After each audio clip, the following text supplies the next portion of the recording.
So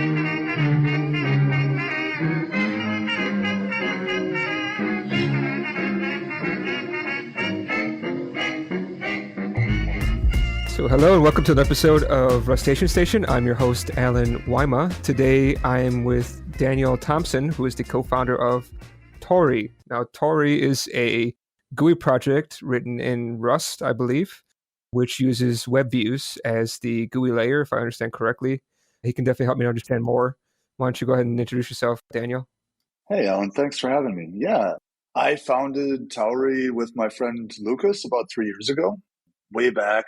It seems so long ago, but we weren't really happy with the way that Electron was sort of dominating this app market because there's a lot of issues around its open sourceness for very strict software projects. Even in Debian, it's tricky to get Electron in there, and Purism wouldn't even accept it back in the day. And so we started looking around into how we could not only streamline the final bundle size, but also increase the performance and stay true to our open source maximalist feelings and desires. And yeah, after a couple months of quick iterations, and honestly banging our heads against the walls of Rust borrow checking, we got into a system that started to work pretty well. And, fast forward a couple of years, we qualified our 1.0 as being ready for audit, and we had it audited by the great folks over at Radically Open Security. And right now, at this very moment, we're just a couple weeks away from launching the 1.0 stable. And, like you said, Tauri uses a Rust core and hooks into the platform web view. So on Windows, that's WebView 2. On Mac, that's WK WebKit. And on Linux, it's WebKit GTK. And that's the way it's been up until the 1.0. And we've been focusing on desktops. Now, after we finally launch the 1.0, we're, of course, going to continue working toward the 2.0. And some of the things that I think people are going to be really interested in for the 2.0 is not only will we have Android and iOS distribution targets, but we're also going to introduce alternative window renderers. We've already done stable POCs using the amazing EGUI library. So basically, you've got accelerated GL in a window managed by Tauri, and it's all Rust all the way down. So if you've ever used EGUI, highly recommend the library. It's insanely fast. And, once you wrap your head around the approach, it's relatively easy to style and comes with the added benefit that there's definitely never going to ever be any kind of JavaScript injection. Yeah, that's definitely interesting. So it's kind of interesting that you guys are really looking at this from a safety first, right? As soon as you go to the website and you look up, what is Tauri? How do you say it? Tauri?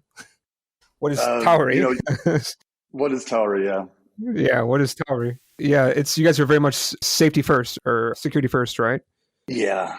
I've participated in probably a couple dozen security audits, and I'm a fanatical follower of InfoSec Twitter. And what I've found in the past, let's say, 6 years working with various communities is that the easier the tooling gets, the better the DX, the less that people even think about security. Because let's face it, a lot of the crews that are building stuff these days, they don't have comp sci degrees. And to be honest, you don't need a comp sci degree. But where those degree programs do, help you is in the understanding of the deep ramifications of what can happen if you are writing software that just doesn't follow security best principles or first principles for that matter. And so what we set out to do was to really rethink a lot of these security approaches to ways in which people build modern software. And there's a bunch of solutions that we've brought in here. And, the low-hanging fruit is just the fact that Rust is so incredibly good at managing memory for you and In the JavaScript community, they call it tree shaking, which basically means if you're not using a feature, you're not shipping that code block. And, as compared to other JS-based frameworks that expect to use something like Node.js,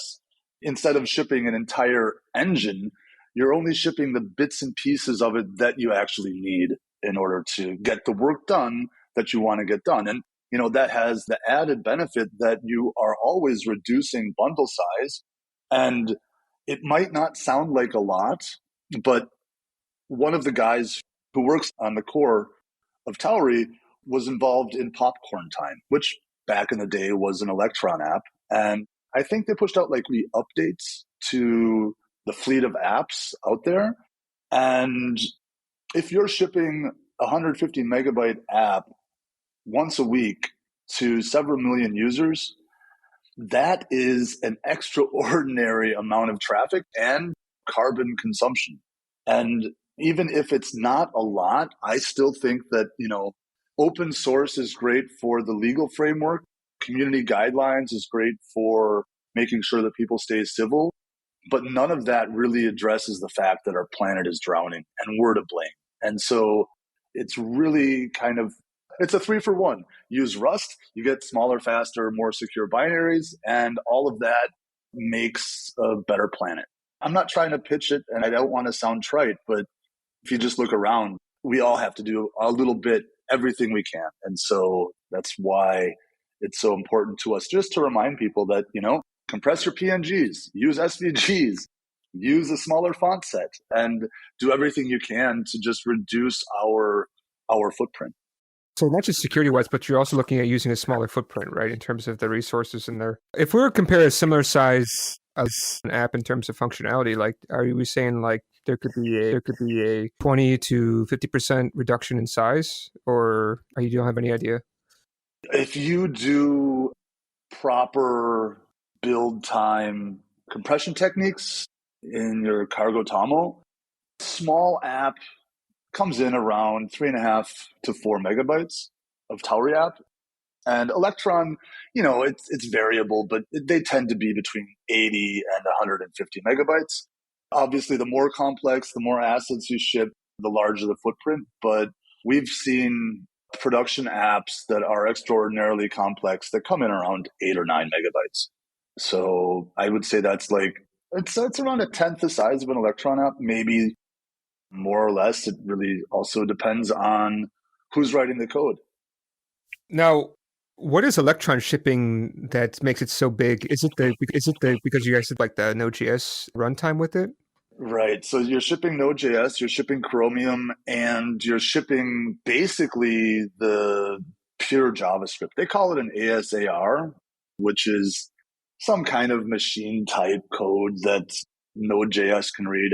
I'm sure there's people that can explain that better than I can. But yeah, just the stuff you need to run the app is around 50, 60 megabytes. Depends on the version of Node, the version of Chromium, and as always, the assets. And I think that's really interesting to see, because once you start focusing on getting it smaller, on golfing your app, you actually pay attention to things like, well, maybe I don't need to ship the whole font set. Maybe I just need the single font weight. Once you get above 100 megabytes, you're like, okay, what's another 2 megabytes here, another 3 megabytes there? And I think the smallest app that we built was something like 500 kilobytes. So if you're just making it really focused and you're ditching all the visual assets, you can go really small. That's a little bit shocking, actually. 500 kilobyte GUI app is really difficult for me to understand. You're using all the tricks in the book. Your visual assets are SVGs and they are extraordinarily optimized. Your app icon, believe it or not, like on Mac OS, your app icon, the ICNS file, can sometimes be bigger than the actual code needed to run the application.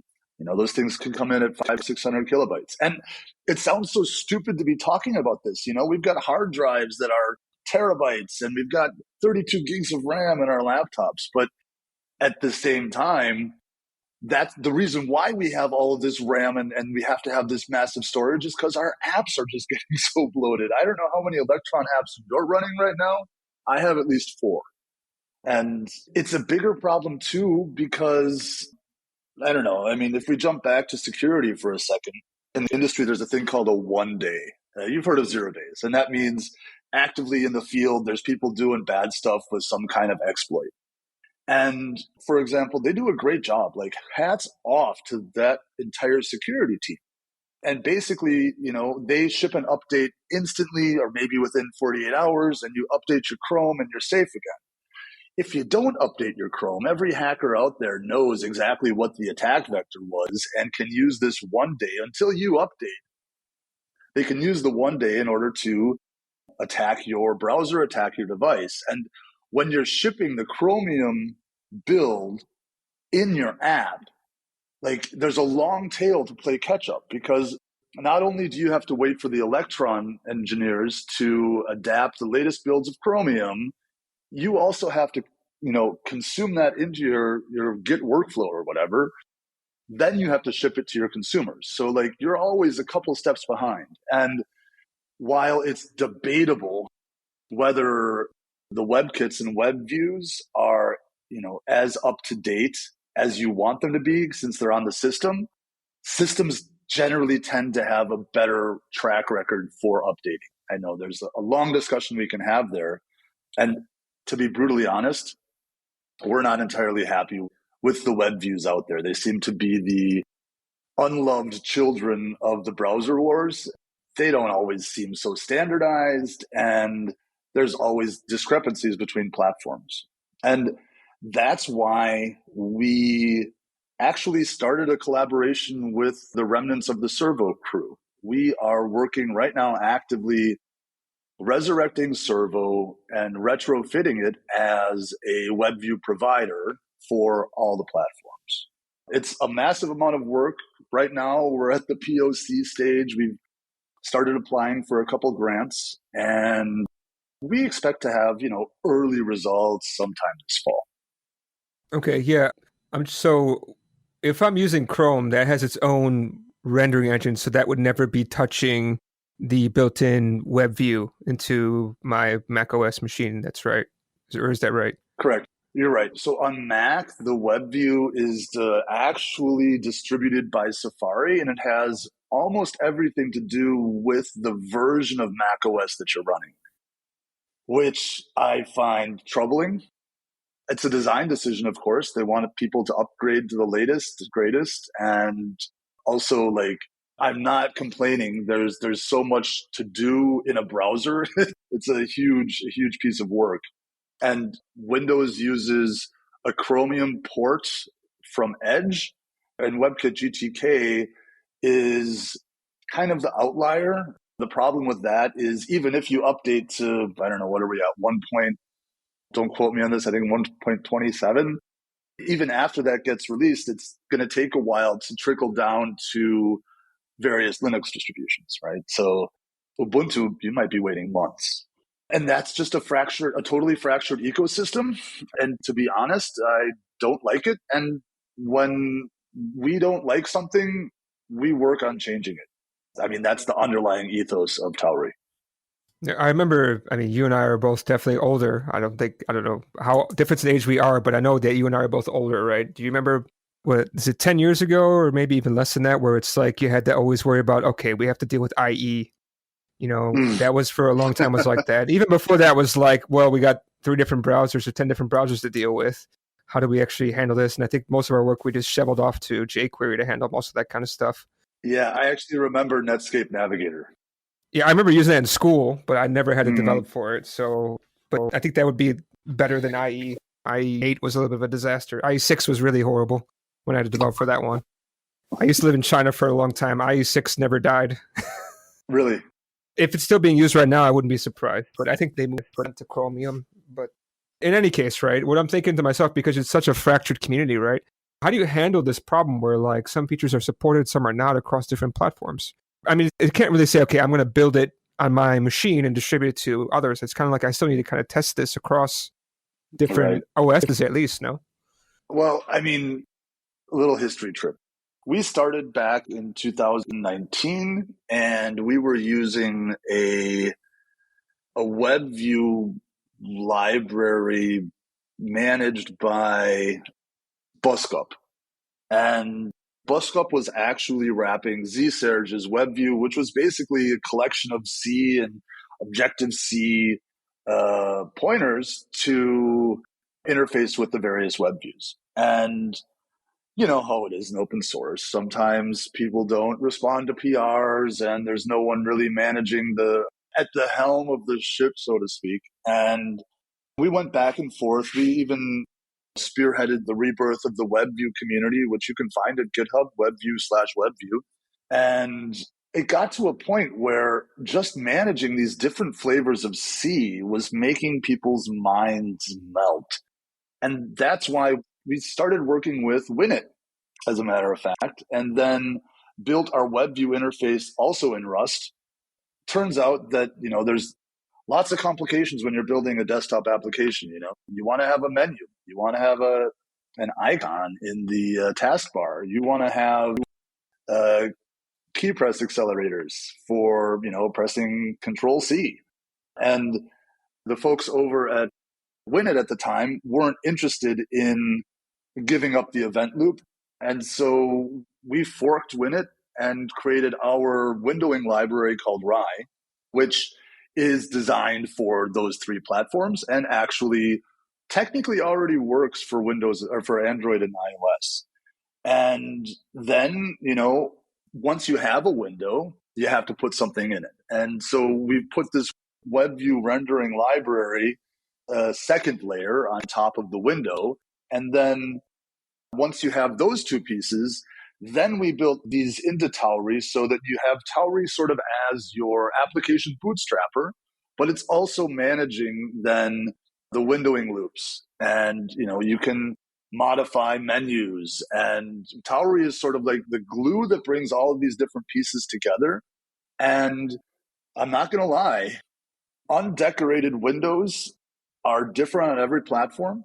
And you have to know the nuances of every platform that you're using. If you're building for Windows, are you looking for Metro? How do you deal with the shadow on the shadow side if you don't have any kind of border? And what about transparency? And, there's all of these various nuances that are specific each operating system that we've just, kind of tried to build all of those interfaces in for people who, hey, guess what? Windows 7 doesn't have notifications. So we built a library that actually sort of patches the notification system into Windows so that you can use that like everything else in the Tauri ecosystem. And so at the end of the day, we have a whole bunch of APIs that allow you to hook into, I don't want to say the hardware abstraction layer of the platform because it's a little bit higher level than that, but still allows you to more or less do the same thing on different platforms. And, it's easy to think that Windows and Mac are the complicated ones in the room. If you just look at the matrix of complexity inside of Linux, you have the Linux OS, you have the, the frame buffer rendering, and then you also have the window manager, right? And all of those together just make it so extraordinarily complex that either you have a massive team or you focus on one platform. And at the same time, I think we've done a pretty solid job of like giving people access to the file system, right? It's going to be the same API interface, regardless of whether you're working a Mac app or a Windows app or a Linux app. You just say, hey, give me the user folder, and then you get that from the API. Okay, that's really quite an undertaking. I mean, really so much of an obsession from you guys' side. It sounds like it. That you guys want to get like everything really so perfect, no? Is it an obsession? Yeah. I mean, like we've poured a lot of time and work into it. And by we, I mean the entire community, For us, I mean, it sounds like, yeah, it's a noble calling, but at the same time, we want to build using this system. And I think everybody on the team is involved in one or more projects of their own, or they're working for companies and building Tauri apps for the companies. And, When you start to see open source projects flounder because people move on with their lives, or they find something more important, or they don't have time anymore, they become parents, they have to take care of their parents. There's lots of different reasons why open source projects start to falter. And one of those, I think, kind of very risky things out there is when big money gets involved. And, there are projects out there that have been able to kind of stay open source somehow and have open core and, share their code with the community, generally speaking, but then they start to put special features behind paywalls. And I guess when we started getting invitations to connect with large venture capitalist firms, we took a couple measures. First of all, we transferred the ideal ownership of all of the Tauri code base to the Commons Conservancy, which is a Dutch organization that serves to host open source projects. If you've never heard of it, it's kind of like the sister organization to NLNet. NLNet.nl is an amazing organization for the support they provide to massive numbers of open source communities. And every month or two, they actually put out a call for grants. And so the reason why we put the code into that type of, moral container, if you will, is because we recognize that the open source license itself is really just a legal agreement. It doesn't talk about what the project means. It's really just there to tell you what you can do with it, what you can't. We're afraid these days of, the militarization of open source. When open source projects decide that they need to take a political stance, which is a valid thing to do. Don't get me wrong. I'm not coming down on anybody for that. But we saw the work on Tauri that we've put into it as something that we want to recognize as a common good. And we don't want, for any reason, anyone on the team to suddenly decide that they have the authority to close source some of the project or delete some of the project. And we also recognize the dangers of bus factor. So when we were setting up the statutes of our program within the Commons Conservancy Foundation, we set it up so that the community is fully able to take away the positions of authority that might have done something harming to the community. So with that done, then we felt comfortable engaging not just VCs, but also, larger organizations that started to see how, switching to this kind of Rust-based Tauri paradigm could be useful for them and their organizations. And we didn't feel like there's ever going to be even the potential of pressure for some of us to sell the code or sell the community, rug pull everybody. That's something we would never, can never do. I mean, you must tell the VCs that you've done this, right? So what are they expecting to get out of Tauri then? Oh, we haven't signed any contracts with VCs yet. We're entertaining the idea of starting a company, but that's a ways down the road. And, I think that a lot of the opportunities in Tauri exist in the periphery. But again, it's way too soon to speculate what that would look like. Just that if something like that does happen, it's impossible for any company to walk away with the code. Okay, it's good to have that mindset down, but I'm concerned about is that we all have bills to pay. How do you guys manage to keep the lights on? Is it that everybody's working a full-time job and they're just kind of committing their own free time? Or are some people more committed than others and you guys have, I don't know, consulting business on the side that's kind of helping us where you guys are saying helping people with implementing Tauri within their company? Or how do you guys kind of keep the project going? Right. So we applied for and received a grant, as a matter of fact, from NLNet for resolving the audit findings. It was a ton of work. And several of the core members are employed actually to work explicitly only on Tauri from a third party. that is going to disclose itself in, you step away from the project for a couple months because you have to get another job and long weekends. Thankfully, most of us are in stable relationships, which kind of put up with the fact that you work all week and then you work late on the weekends. And you're absolutely right. It's not sustainable in the long run. I mean, it's kind of silly to even think about it, but the feedback that we get from our community and the kudos and the appreciation, it doesn't pay the bills, but it kind of gives you another sense of purpose, right? It's like, someone tweets, yeah, this is amazing. It's so fast and it's great and it's safe and I love it. That kind of bolsters our self-awareness. And when someone comes and says, hey, I saw this little thing over there in the code and maybe this PR could fix it, and they engage with us and start to actually become experts in this system, it's even better. And then when a young person, actually this happened to me 2 days ago, he was talking about a project he was building with Tauri. And several times he was like, yeah, I was just being stupid. If I'd read the documentation, I would have known I had to do it this other way. And all of this together really shows me that we are building a community, and there are people actually getting paid right now to build apps with Tauri. That's fantastic.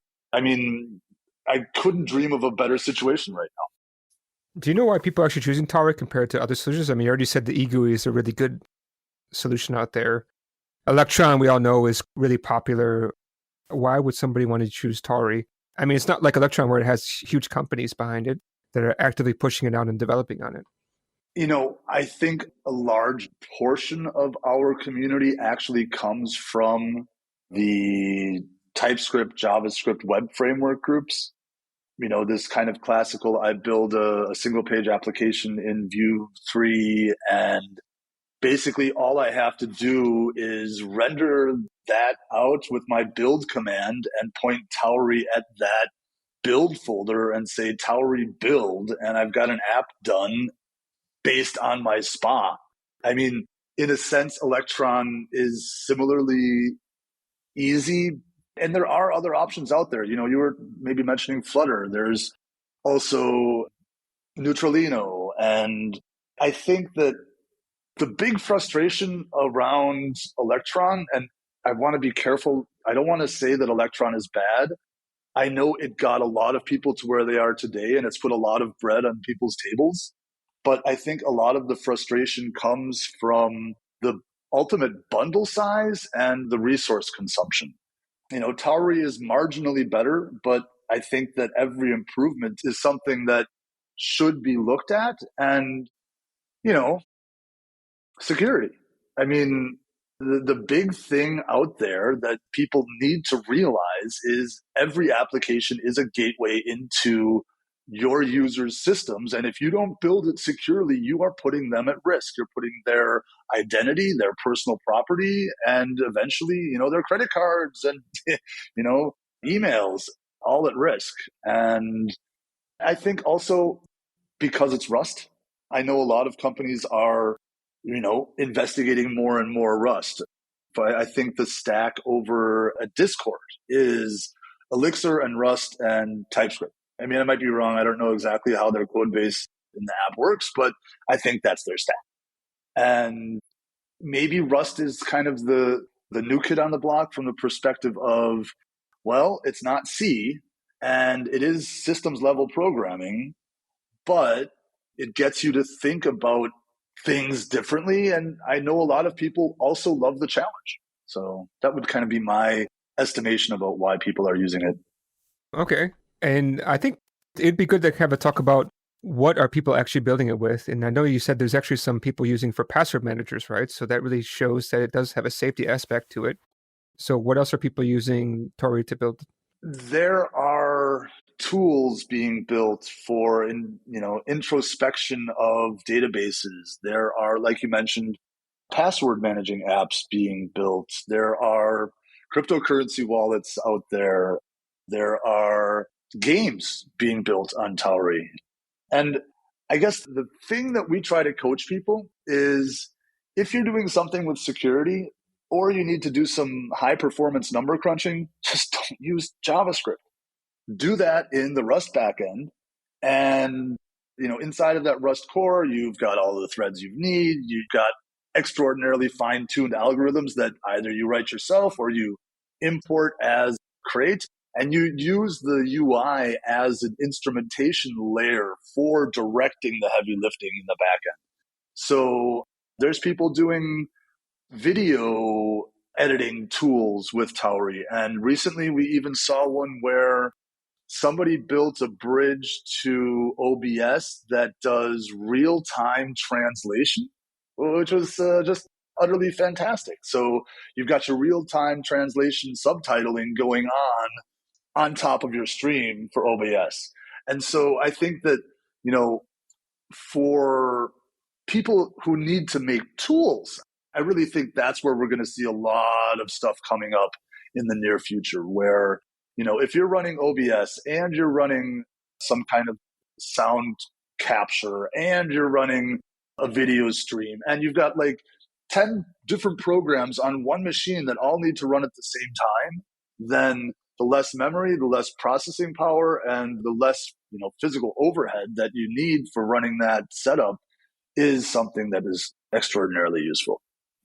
Yeah, that makes sense. I don't even know how you do the live translations. That sounds quite interesting. Now we know about the types of apps. Actually, maybe we talk a little bit more about your background. So I think you said that you actually have a little bit of background in security. Is that what I remember hearing? Yeah, my security background has been mostly in learning by doing and leading security teams and being involved in security audits. My long background is actually coming from the fine arts industry. So I graduated from the Bauhaus University in 2004 and built a real-time analog holographic projection system with 5 handmade video projectors. And that sort of turned me into the guy in my communities who was supposed to be able to fix stuff. And, along the way of learning electronics and software, I got tasked with more and more projects that not only had security relevancy, but also, had to be highly available. And alongside of this, I've been working with larger activist communities. One of them, my favorite one, is the Chaos Communication Club in Germany. And I guess security is one of those things that you just can't have enough of. And my perspective on what we try to do for making things more secure is just offering a kind of collection of approaches that make your applications that you build with Tauri just better. We have an updating system that uses embedded signing, and we offer a type of bridge so that messages being passed to the API from the web view are actually filtered and pre-approved, so that in a sense, it's kind of like having an audit seal inside of your application, where if you're using the right framework, you can freeze the prototype in JavaScript anyway, and you can use this bridge, which is a kind of context isolation system, so that illicitly injected code just cannot talk to the Rust backend.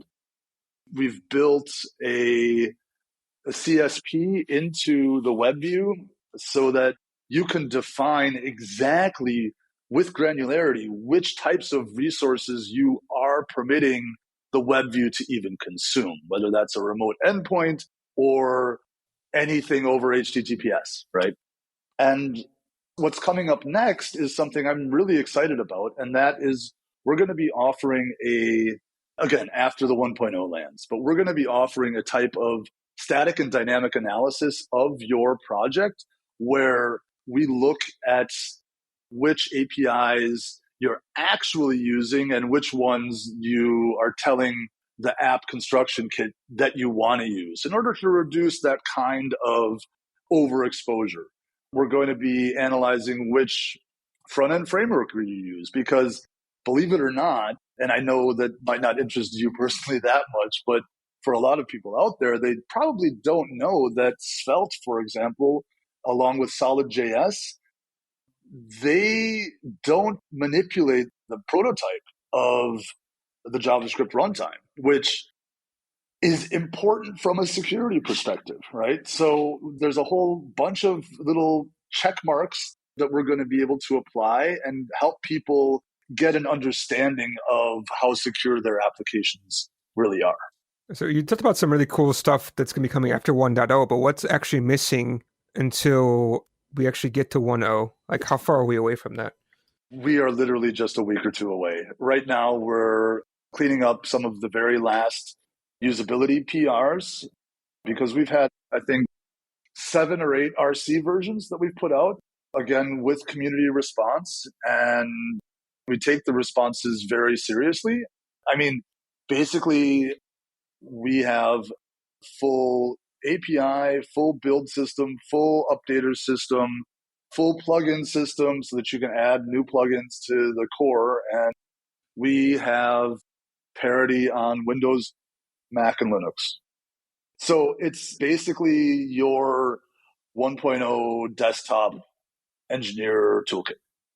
And so our approach is as soon as we mark the 1.0 as stable, it'll only get bug fixes. Everything new is going to go into a next branch that people can consume directly from Git without needing to use crates.io and give us early feedback on it. Once that reaches the state of maturity with the EGUI windowing and our mobile interfaces, then we mark it as in review. That goes to auditing. The audit comes back. We fix what their findings were. We release the RC and then go from there. Yeah, I think you said 2.0 is actually going to be including mobile support, right? Correct, right. There's going to be iOS and Android. No future support? We don't have any fuchsia devs on the team at the moment. I don't know if there'd be a huge reason to ignore that.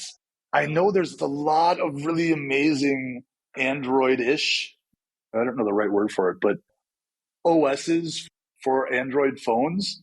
I mean, in an ideal world, we'd build our own OS for mobile. But again, it's maybe you're sensing a common thread here. When I get upset with something, we start building our own version of it. It's quite an undertaking, right? I mean, well, you start from 2019, now it's 2022. So it's like, what, 2-3 years or 3 something years. like that, right? Yeah. Yeah. So, but you guys have done a lot in 3 years, I would say. How many contributors do you have right now? I mean, active contributors, 20. I think altogether it's over 150 or 200. But it is really exciting to see people from the greater ecosystem stopping by. Like, we've got some Microsoft devs who come around and help us patch the low-level libraries to be in parity with WebView 2 or whatever it is that Microsoft is then shipping for their Rust code bases. And yeah, I mean, is it enough? Absolutely not. I think the underappreciated child in our team is obviously documentation. It's intense amount of work, and I hope we're able to get some funding this summer to pay some technical writers to come in and work with us on that. If you know anybody, send them over to Tauri Apps at Twitter. Happy to talk about those opportunities for sure. Actually, you and I think it's your co-founder, are actually writing a book right now, right? We are. Lucas and I are writing a book called Tauri Foundations. And it's about on the one hand, the security implications, the open source implications, and the general ecosystem implications of Tauri, but also how it works from a very fundamental level, what the components are. And it's kind of like a mixture of, I've heard about Tauri, I want to know more, and for technical decision makers who have to decide if it really does check all the boxes of their requirements. And then at the end of the year, we're going to be bringing out, it's probably going to coincide with 2.0, to be honest, but we are going to be bringing out a full tome of all of the details along with smaller books that treat one topic, like front ends or CI/CD or security focused development, like smaller bits of work that can kind of turn into a library, a handbook, if you will, of engineering development. Now, is there like a recommended kind of setup if you're going to be building a Tauri app? Like, I guess the only choice you really have is about the front end, right? And you said Svelte is something that does it really good does it manipulate the prototype? No, but listen, we don't have any requirements except cargo and Rust. I mean, as long as you have Rust, you can build a Tauri app. If you want to use a front end framework coming from TypeScript, JavaScript land, then you probably need to have Node.js on your computer. But once you've gotten those two and, whatever platform build requirements you have, whether that's, GCC or Microsoft tooling for having the compilers, then you're good to go. And we do a pretty streamlined job of telling people what, they need to install. And we've worked really hard to make this also brownfield compatible. So there's a lot of projects. I mean, a lot. I know of a handful personally. I'm sure there's more. But there are a number of projects out there that have taken their Electron code base and re-implemented it in Tauri in a couple of days. Obviously, your mileage is going to vary. If you've got a massive code base doing a lot of stuff with Node.js, could be tricky. However, if you wrote your Node.js modules in Rust and then used an API to convert those to Node modules, then your lift is going to be a lot lower. And we also do have a kind of neat service. Like, I know you have some experience kind of with jQuery, maybe with Angular or something like that. And we offer a command that you can run with this npx, which is basically npm execute, npx create -tauri -app. And as long as you have Rust and Node pre-installed and your build tool chains, then it will download a small script to your computer and then ask you, which front-end framework do you want? You can just choose React right out of the bat, but also Angular and other projects. I mean, even Dominator is available. So basically any project that wants to have a recipe available for people to use can just, fork that repo, create Tauri app, and add a recipe. And the way it works is it will sort of craft a repo for you when you execute that command that has the Tauri template set up, has the configuration set up for the default configuration of Vite with Svelte or Angular 2 or Vue.js. And you're good to go. Then once it's all built, you run cargo Tauri dev, and you've got your dev window up and ready, and it will have hot module reloading, and you're good to go. Of course, if you're a more hands-on kind of person, you can literally do everything by hand. And so we try to make that available for all different types of people in our community. Okay. That's pretty cool. I mean, maybe I'm getting a little bit excited. Actually, I might just buy a copy of your book and read through it. I know it's not complete yet, but just get an idea about what it is. Sure, it's coming out this summer. I will definitely let you know. Yeah, definitely. Cool. I don't think I have any other questions, right? I think I have enough to understand what it is, and I just need to kind of play with it. Is there anything else you wanted to kind of share before we start to sign off? I don't want to sound preachy, but I just wanted to really remind everybody out there who's listening that just because it's Rust doesn't mean you shouldn't do your due diligence on making your apps and your users safer. Like, we live in a time where cyber attacks are everywhere. And I think I even wrote this in the documentation. If your tool allows bad guys to break into your users' systems, then you're actually contributing to, some kind of misery. And it's really important that you don't just brush aside security. I think that may be the most important thing these days. Security is always an afterthought, always, for most people. For most people it is, and we try to make that a forethought when building the framework so that if you follow the principles, you're going to be as safe as possible. Great. Okay, definitely. Cool. Then, yeah, if nothing else, I really appreciate your time. And yeah, Pleasure. I'm looking forward to playing with Tauri. I think it looks like a lot better than I thought it was going to be. So I'm happy that you came on to explain it to me. And, I like the principles behind it. Thanks, man. Well, it's been a pleasure talking with you, Alan. And if you've got any questions, just hit us up on Twitter or visit our Discord or file an issue. We're always happy to learn more about our project and about the people who are using it. Great. Thanks again for your time. Thank you.